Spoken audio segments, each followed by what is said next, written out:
আসসালামু আলাইকুম। অন্য মঞ্চের আলোচনায় আপনাদের সকলকে আমন্ত্রণ জানাচ্ছি। আজ আমাদের সঙ্গে আমন্ত্রিত অতিথি হিসেবে আছেন দর্শক, সাজ্জাদ কাদিরের শুভেচ্ছা নিন। এই মুহূর্তে আপনাদের সামনে কথা বলতে এসেছি। আড়ালে কি সরকার পতনের আর একটা ব্লুপ্রিন্ট তৈরি হচ্ছে? আওয়াজ কি শুনতে পাচ্ছেন? একটু কান পাতুন তো। আমি তো শুনতে পাচ্ছি। কেন প্রশ্ন করবেন যে কেন? মাত্র তো একটা নির্বাচন হয়ে গেল, একটা সরকার গঠিত হলো, এখনই আবার সরকার পতন হবে কেন?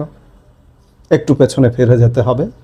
2024 সালের জুলাই আগস্ট আওয়ামী লীগ সরকারের পতন ঘটিয়েছে কারা? একটু চিন্তা করুন তো। বাংলাদেশের জঙ্গিরা, ডিপ স্টেট, বিদেশি আন্তর্জাতিক শক্তি এর সঙ্গে যুক্ত ছিল।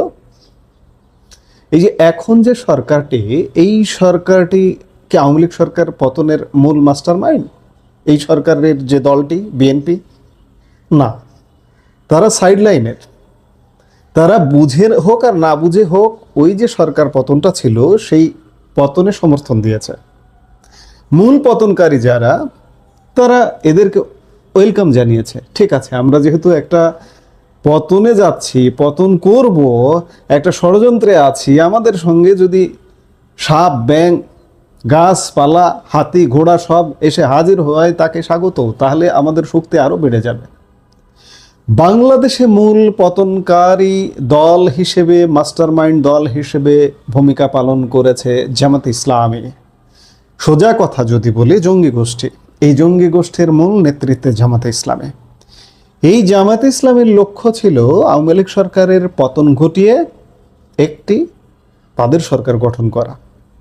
তাদের মতো তারা 1.5 বছর ইউনূসকে দিয়ে তাদের মতো সরকার পরিচালনা করেছে। তাদের মতো যা কিছু ফায়দা হাসিল করতে পেরেছে, কিন্তু আলটিমেটলি তাদের গোল ছিল নির্বাচনের মাধ্যমে চূড়ান্ত বিচারে ক্ষমতায় যাওয়া। কিন্তু অত্যন্ত পরিতাপের বিষয়, যে কোনোভাবে গত 12 ফেব্রুয়ারি নির্বাচনে এই জঙ্গি গোষ্ঠী বা আওয়ামী লীগ সরকারের পতনকারী যারা, মূল মাস্টার মাইন্ড যারা, তাদের লক্ষ্য ভ্রষ্ট হয়েছে।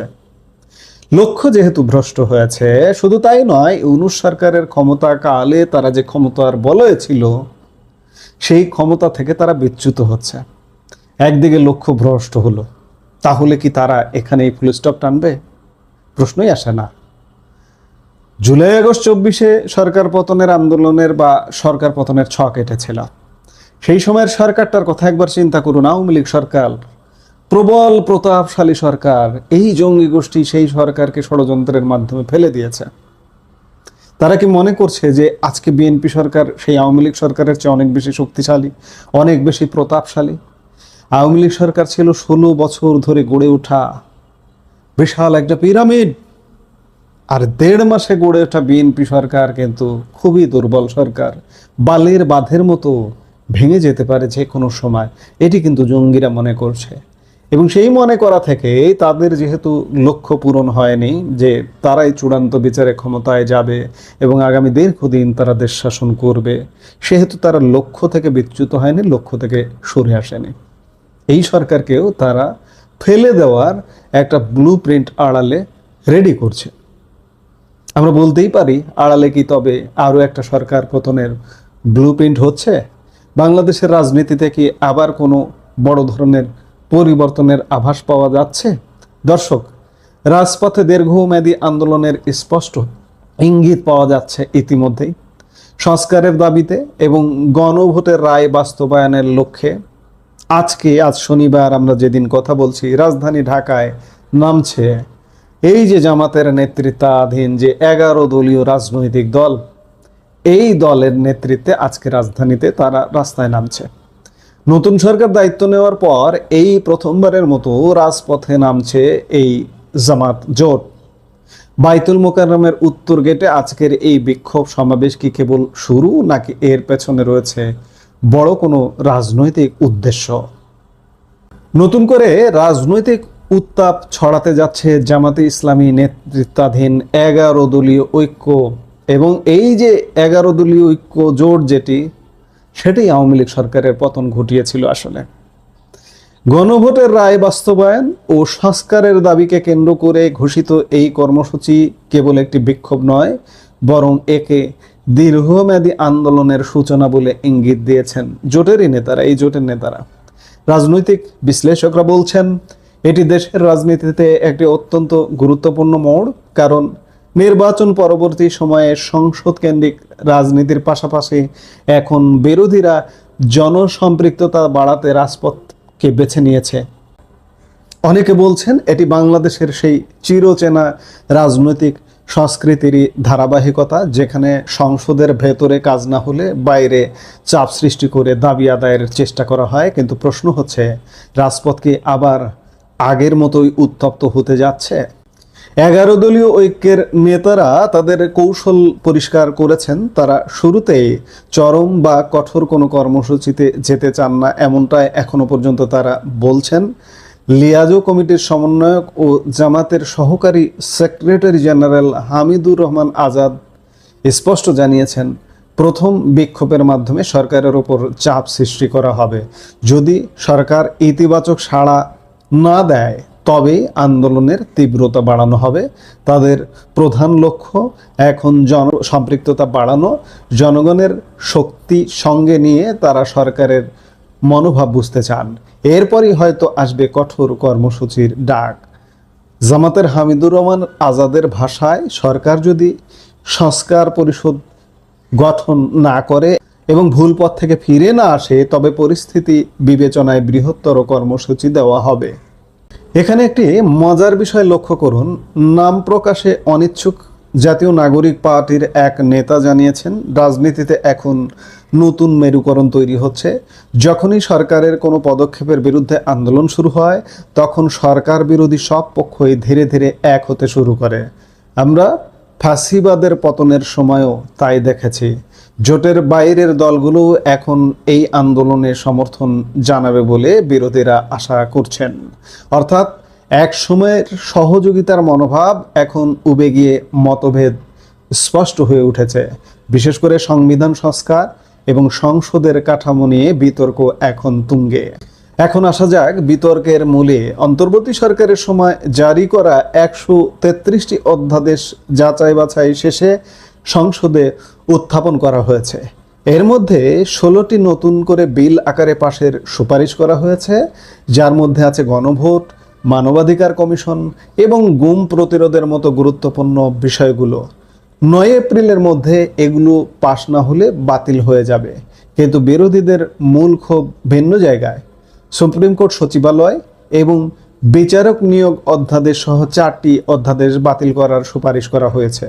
আশ্চর্যের বিষয় হলো, সুপ্রিম কোর্ট সচিবালয় স্থাপনের যে প্রস্তাব জুলাই সনদে ছিল, তাতে ক্ষমতাসীন বিএনপির এক সময় আপত্তি ছিল না। কিন্তু এখন কেন সরকার সংস্কারের উল্টো পথে হাঁটছে, এই প্রশ্ন তুলছে বিরোধীরা। এনসিপির মুখপাত্র আসিফ মাহমুদ সাজিব ভুঁইয়া এই পরিস্থিতিকে গণতান্ত্রিক অবমাননা বলে অভিহিত করেছেন। তিনি বলেছেন, সংসদে যুক্তি ও ন্যায়ের পরিবর্তে গায়ের জোরে আইনের অপব্যাখ্যা দেওয়া হচ্ছে। অন্যদিকে জোটের অন্যতম শীর্ষ নেতা নাহিদ ইসলাম বর্তমানে উমরা পালনে সৌদি আরবে আছেন। তিনি দেশে ফেরার পর আগামী 7 এপ্রিল 11 দলীয় জোট আবার বৈঠকে বসবে। গুঞ্জন শোনা যাচ্ছে সেই বৈঠকেই হরতাল বা অবরোধের মতো কোনো চরম সিদ্ধান্ত আসতে পারে। সংসদে সংখ্যাগরিষ্ঠ কোনো দল থাকলে অনেক সময় সরকার বিরোধীদের উপেক্ষা করে, কিন্তু দীর্ঘমেয়াদে এটি রাজনৈতিক অস্থিরতা ছাড়া আর কিছুই দেয় না। এখন প্রশ্ন হলো, সরকার কি আলোচনার মাধ্যমে সমাধান খুঁজবে, নাকি বিরোধীদের উপেক্ষা করে সংঘাতের পথ বেছে নেবে? আর বিরোধীরাই বা কি তাদের দাবি আদায় করতে পারবে? এখন দেখার বিষয় যে আসলে কি ঘটছে।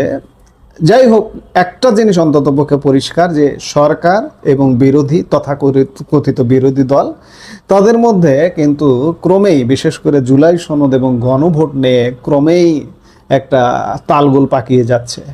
এবং এই তালগোলের মূল লক্ষ্যই হচ্ছে নতুন ব্লুপ্রিন্ট, সরকার পতনের ব্লুপ্রিন্ট।